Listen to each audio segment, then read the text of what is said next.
Good morning, sir. My name is Christian Gerber. This is ALO 124, Assignment 3. We are in Group 2. My group members are Godfrey Tatu Mazinga, Lesedi Lakalakala, and Makuzi Omfemeti. Today, sir, we'd like to talk to you a bit about unemployment in South Africa. We're going to start off by giving you some background information on unemployment.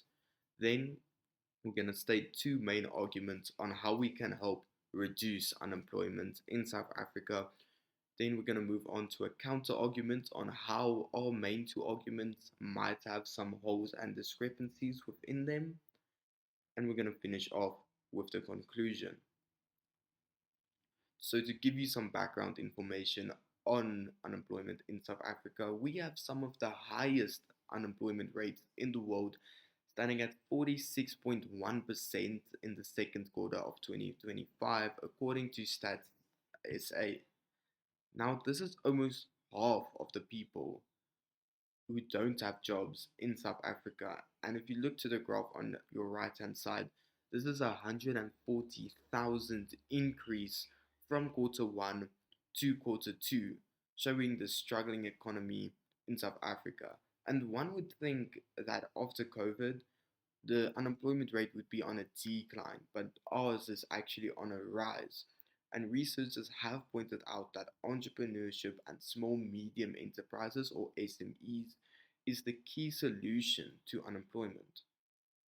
So this brings us to our main two arguments now. SMEs drive employment in South Africa, and entrepreneurship empowers the youth to create their own job opportunities. So let's look at our first argument, how SMEs can help drive employment in South Africa.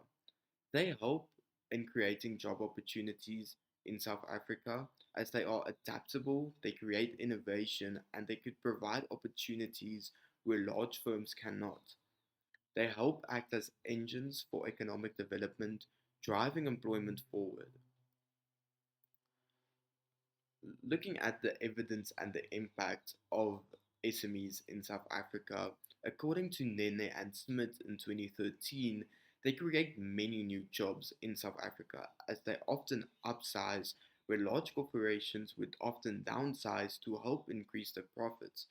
Especially now, this is very imminent as we saw on the graph between quarter one and quarter two, on unemployment rate went up by 140,000.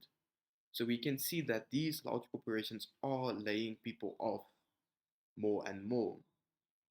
Now, SMEs, when they upsize, this helps create fresh employment opportunities where there would not have been any jobs to take. When they upsize, they create more of these opportunities. SME startups actually promote self employment, which helps reduce the dependency on formal corporate jobs. And this shift empowers individuals to become their own job creators, moving on from being job seekers. Looking at youth entrepreneurship, many young people struggle to enter the job market, resulting in rising levels of poverty and dependency, according to Daguma and Gayakaya in 2016. Entrepreneurship can offer a practical solution by giving the youth opportunities to break the cycle. Excuse me for that. Some of the evidence and impacts of entrepreneurship in South Africa. If we look at the benefits, it encourages self resilience and reduces poverty.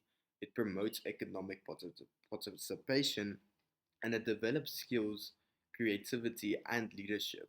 They can take these skills they learned from their own business ventures to enter the job market or move on with their own other business ventures, helping create even more job opportunities in South Africa. The real world impact of this is entrepreneurs often start small, but they could create stable income and employment for other people. This promotes financial independence and reduces strain on job markets. Limitations of SMEs and youth entrepreneurship. Now we're going to look at our counter arguments, especially now looking at SMEs. Many SMEs have limited financial and labor resources, leading to underemployment and low quality, low paying jobs. Poor management and lack of scales could cause most SMEs to fail within a few years, reducing stable jobs. This instability limits their role in strengthening South Africa's overall economy. Now, looking at the reality behind youth entrepreneurship, many young South Africans come from disadvantaged positions such as poverty or underdeveloped areas, meaning they do not have access to resources such as capital, education, or mentorship. And due to these limitations, they are often required to go into debt to start a business.